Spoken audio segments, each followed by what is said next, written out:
Buenas tardes, bienvenidos al canal Aprendemos de Todo. En este video vamos a ver del libro La Matemática Escolar, el capítulo número 4, el trabajo con la multiplicación y la división de Horacio Scovich. Y nos centramos en la parte número 2, ya que hay otro video donde vemos los apartados anteriores. Ahora nos vamos a concentrar en el apartado que dice la multiplicación en segundo ciclo. La proporcionalidad como objeto de enseñanza, ¿sí? La multiplicación en segundo ciclo, la proporcionalidad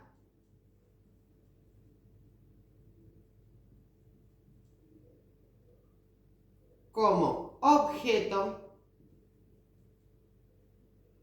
de enseñanza. Y nos dice, tener en cuenta que la proporcionalidad se asocia a la regla de 3 simple. Basado en esto, propone pensar las prácticas. Les recuerdo que pensar las prácticas da ejemplos sobre posibles problemas que se pueden implementar, en este caso en segundo ciclo, que darían la posibilidad de este trabajo, ¿sí? Bien, dice, los procedimientos para resolver, primero vamos a ver el problema. Ejemplo, dice, 20 cajas de mercadería, fíjense, pesan 80 kilogramos.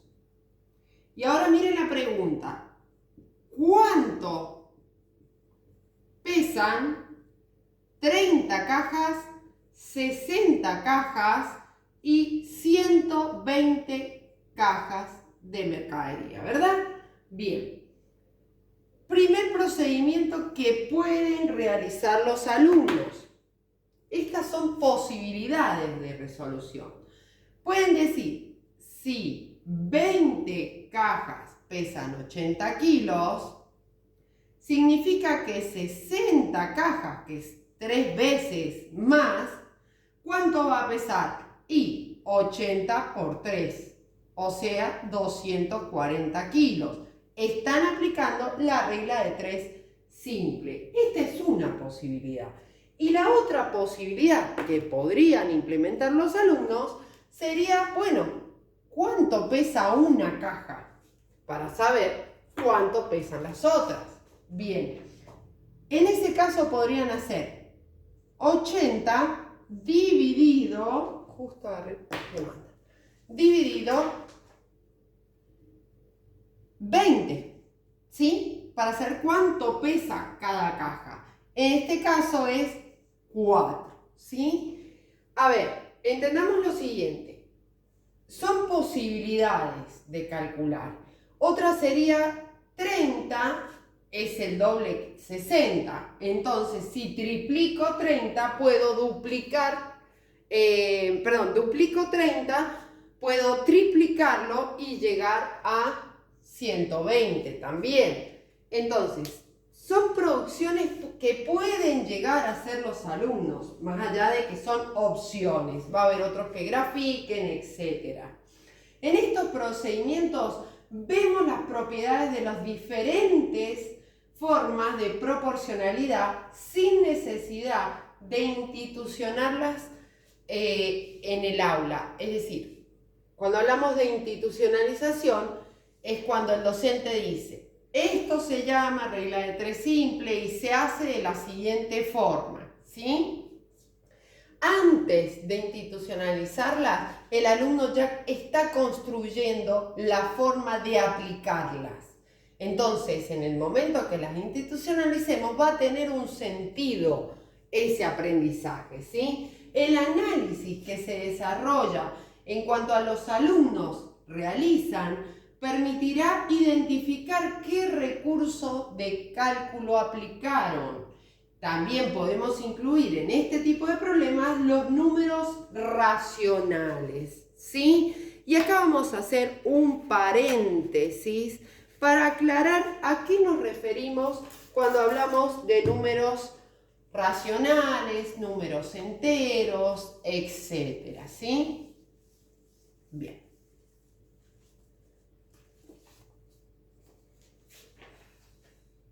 Un segundo. Cuando hablamos de números naturales, se simbolizan así, con la N, ¿sí? Naturales. Y nos referimos al 1, al 2, al 3, etc. Luego tenemos los números enteros, que se simbolizan con una Z. ¿A qué me refiero con los números enteros? Los números que no son divisibles. Bien, luego tenemos los números racionales.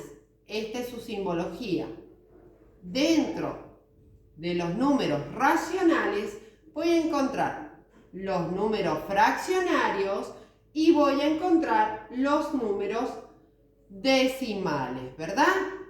Y todo esto va a estar dentro de los números reales, que se simboliza con ese signo, que puede ser pi, por ejemplo, radio de 2, etc. ¿Sí? Este gráfico es importante tenerlo en cuenta a la hora de trabajar con los chicos. ¿Por qué? Porque a medida que vamos nombrando, el chico debe saber a qué me refiero cuando hablo de números naturales, a números enteros o racionales.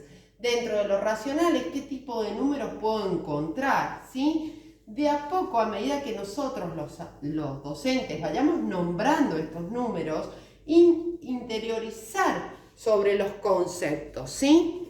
Bien. Podemos incluir medidas de masa, por ejemplo, en kilos, problemas con kilos que tienen sentido. Entonces, medidas en kilos. Otro tipo de problemas para quinto y sexto grado. Podemos incluir problemas de relaciones de variables, donde es necesario considerar un valor inicial, ¿sí? Por ejemplo, en la de las cajas. Sabíamos cuánto pesaban 20 cajas, pero no sabíamos cuánto pesaba una caja, ¿sí? Entonces ahí buscamos una constante. Si sabemos que cada caja va a pesar 4 kilos, pues si tengo 120, 1000 o 3000 o la cantidad que sea, ya tengo una constante. Sé cuánto pesa una sola caja. Bien. Da otro ejemplo. Dice, un señor siempre hace un viaje de 10 cuadras en taxi y gasta 3,20. Si quiere viajar 20 cuadras, ¿gastará el doble? Bueno, a ver. Vamos a verlo así, lo vamos a dibujar así, no lo escribimos completo. Dice que ese viaje en taxi de 10 cuadras sale 3,20, ¿sí? Quiere viajar en el taxi 20 cuadras. Entonces los niños dirán en el momento, inmediatamente, el doble. No es el doble, porque acá falta un dato. ¿Cuál dato falta? El valor de la bajada de bandera. O sea, ¿cuánto sale en el momento en que el cliente se sube? Si yo digo que la bajada de bandera vale, por ejemplo, un peso 20, ¿sí? Bien, entonces ahí ¿cuánto va a valer el viaje en 10 cuadras? Y 2 pesos. Entonces, ¿cuánto le saldrán 20 cuadras? 3,20, que sería la bajada de bandera, más el viaje de las 10 cuadras, más 2 pesos, que sería el doble, ¿sí? Entonces sería 5,20. ¿Me explico? Ahí tenemos un problema que no tiene resolución, pero es bueno proponérselo a los chicos porque es un concepto que ellos manejan cuando se suben a un taxi y ven que hay un número que es fijo. Bien. Continuamos con el próximo apartado.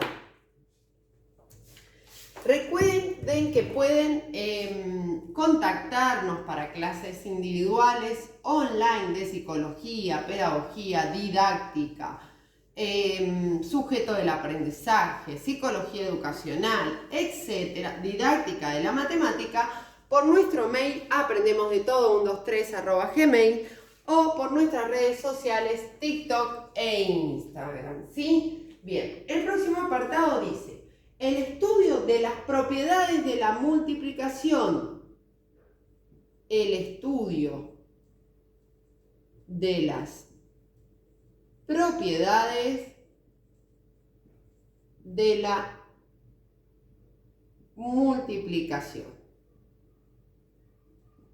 Y dice, en el segundo ciclo se puede plantear problemas como hallar 3 formas diferentes de resolver y da una multiplicación 35 por 29 y incentiva que los alumnos puedan aplicar diferentes estrategias. ¿Cuál sería el objetivo? Es que los alumnos dominen las razones que subyacen los modos de calcular, ¿sí? Por ejemplo, ¿puedo calcular yo 3 por 29? No, debo calcular 30 por 29 y luego 5 por 29, ¿sí? O puedo hacer 5 por 20 y 5 por 9, 30 por 20, 30 por 9, ¿sí? El trabajo en torno a los problemas de organización rectangular como base para la resolución de problemas en el área. Más adelante se pueden trabajar baldosas, filas, etc. Voy a resolver esto para que lo puedan observar. Si digo 3 por 2 es 6, pero no estoy hablando de 3, estoy hablando de 30 y 20, por lo tanto acá van 2 ceros. 3 por 9, 27, pero este no es un 3, es un 30, por lo tanto ahí tengo un 0. Ahora voy a seguir por el 5. 5 por 2 es 10, pero este no es un 2, es un 20. 5 por 9, 40. Ahí tendría la resolución de esta multiplicación y me basé en la descomposición del 30. ¿Sí? Me puedo basar en esta, como yo quiera. 6, 7, 8, 9, 10. Está, listo. Bien, continuamos.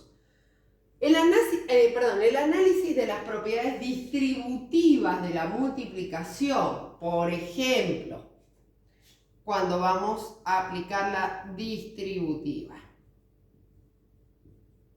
Podemos explicarle al alumno que una forma puede ser 450 por 14 y empezamos por uno de los dos números, en este caso, por cual empecé, por el 4, me va a dar 6.300, bien. O puedo empezar por el 10, sería otra opción, aplicando la distributiva. Entonces me va a dar 4.500 y 1.800. Esto no va a cambiar de ninguna manera el resultado, ¿sí? Bien. Si bien siempre se enseña a los alumnos que comiencen por la unidad, esta no es la única forma de poder resolver una multiplicación, ¿sí? Es importante trabajar estas relaciones que creemos que el alumno observa, ¿sí?, explícitamente. Sin embargo, no es así. Tenemos que trabajarlas en la oralidad y en el registro del trabajo. También en la reflexión, justificación, análisis de lo que se está realizando. Bien, trabajar la validación en situaciones como, fíjense qué interesante este trabajo, considerando que, da un ejemplo, dice 25 por 26 es igual a 650. Por lo tanto, resuelve los siguientes cálculos sin hacer cuentas, ¿sí? El A dice 52 por 25. Fíjense, 52 es el doble de 26. Por lo tanto, va a ser el doble de 650, 1.300. Este análisis, los chicos no siempre lo van a hacer. Por lo tanto, debemos incentivarlo. Por ejemplo, 26 por 75. 75 es el triple de 25. Por lo tanto, va a ser 1950. ¿Sí? Otro ejemplo, 13 por 25. 13 es la mitad de 26, por lo tanto el resultado 325. Así da varios ejemplos de cómo trabajar en base a un cálculo ya resuelto, que en este caso sería ese, y trabajar la justificación de por qué. ¿Por qué pasa que esto es el doble? ¿Sí? Si alguien lo sacó sin calcularlo, solo observando. Bien. Siempre apoyándose en argumentos matemáticos, que ellos puedan explicar el trabajo que realizan, ¿sí? Bien, continuamos ahora, si me dan un segundo, con el próximo apartado. Recuerden también que pueden dejar en los comentarios algún tema que necesitan que explique en el canal, ¿sí? El próximo apartado dice lo siguiente: el trabajo en torno a la división. El trabajo en torno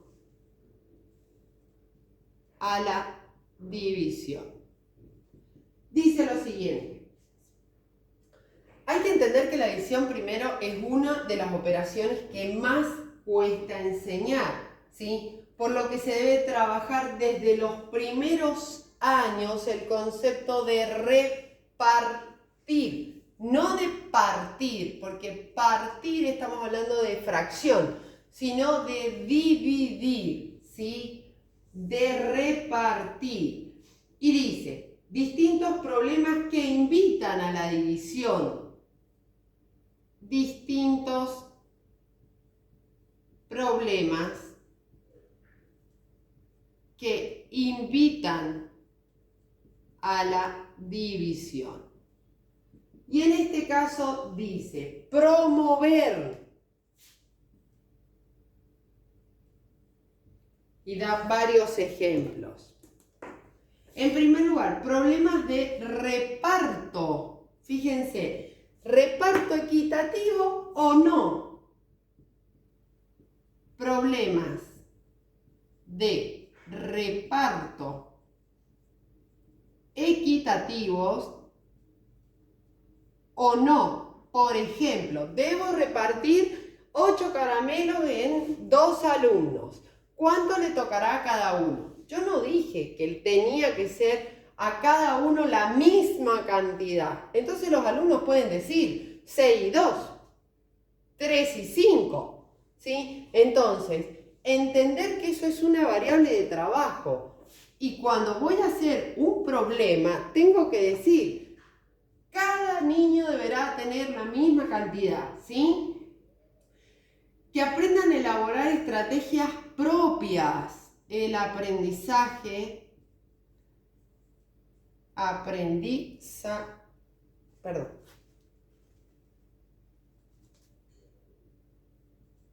de estrategias propias para resolver. Otro punto, la construcción del sentido de la operación, que lo venimos hablando desde el primer capítulo. La construcción del sentido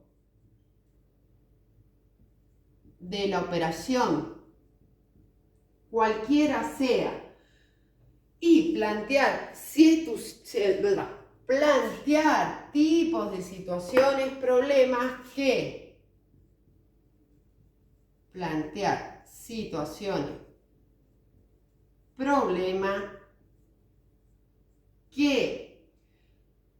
propicien la lectura de enunciados. Es más, muchas veces pasa que el alumno dice, no entiendo. Y la docente le dice, a ver, léelo en voz alta. Y jamás le explica. El alumno lo lee y dice, ah, ya entendí. Porque no lo leen. Y si lo leen y no lo comprenden, ¿sí? Siempre revisar, que ellos mismos puedan verificar lo que han hecho. Y considerar diferentes resoluciones. Diferentes resoluciones. Bien, vamos a continuar ahora con, dice, los tipos de problema de división. Se pregunta por la cantidad de partes, ¿sí? Cuando trabajamos, por ejemplo, con 42 alfajores para ponerlos en 6 cajas, ¿cuántos alfajores se pondrán? ¿Sí? O cuando se interroga la cantidad de partes que irán en cada caja. Son tipos de problemas que podemos llegar a elaborar, ¿sí? ¿Cuáles son las diversas resoluciones en la división, ¿sí? En la división. Por un lado, podemos proponer a los alumnos observar si ellos apelan ¿a qué? A la resta sucesiva. Resta sucesiva. ¿A qué me refiero con la resta sucesiva? Si yo digo, por ejemplo, 6 dividido 2, ¿sí? Puedo también restar. 2 me da 4, volver a restar el 2, volver a restar el 2. ¿Cuántas veces resté el número 2? 1, 2, 3. 3 veces entra el 2 en el 6. ¿Sí? Resta sucesiva. Otra posibilidad es el conteo. ¿Sí? 2 más 2 más 2 es 6. Entra 3 veces el 2 en el 6. Bien. El trabajo de situaciones de reparto, donde el resto no es 0. Se genera una discusión sobre cómo debe considerarse lo que sobra. Y la importancia de trabajar el resto es que nos va a dar paso, nos va a habilitar a más adelante poder trabajar con fracciones, ¿sí? Entonces la importancia de trabajar con el resto diferente a 0. Y con elementos, con objetos que puedan a su vez partirse, ¿sí? Por ejemplo, chocolates, pizzas, etc. Bien. Dice, pensar las prácticas. Y acá hace un análisis. Pensar las prácticas. Dice, 46 personas que deben viajar 46 personas que deben viajar. En cada micro entran 11, ¿sí? Entonces tengo 46 personas, en cada micro van a entrar 11 personas. ¿Cuántos micros necesitan? No debe dejar ninguna persona. Bueno, ahí observamos que no debe haber resto, ¿sí? No importa si hay que traer otro micro, ¿sí? Por lo tanto, son 5 micros. Fíjense otro tipo de problemas. ¿Cuántas docenas de alfajores se pueden armar con 457 alfajores? ¿Sí? Nos dice docenas, o sea que va a tener 12. ¿Cuántos alfajorcitos tengo? 457. Y me va a sobrar un alfajor. No dice repartir, o sea, no se está enfocando en el resto de este problema. Otra opción, repartir 248 cartas, dice, entre 15 personas. Y la pregunta dice, en partes iguales, ¿cuántas cartas se deben agregar para que todas las personas tengan la misma cantidad? La resolución es 8, ¿sí? Bien. Después dice, análisis de los problemas. No es posible dejar personas sin viajar, como les decía recién. Hay que armar cajas enteras, no importa el resto. Y finalmente se debe analizar cuánto hay que agregarle al resto. ¿Para qué? Para que responda a la pregunta que hace el problema. Fíjense los diversos problemas que se pueden plantear con base en la operación de multiplicación o en la operación de división sin necesidad de propiciar solamente un algoritmo predeterminado, ¿sí? Bien, vamos a tener una tercera parte. Si te gustó el video, por favor comparte, regálame un me gusta y suscríbete. Desde ya, muchas gracias y recuerda que puedes ubicarnos en nuestro mail aprendemosdetodo123@gmail, en TikTok e Instagram. Un cariño.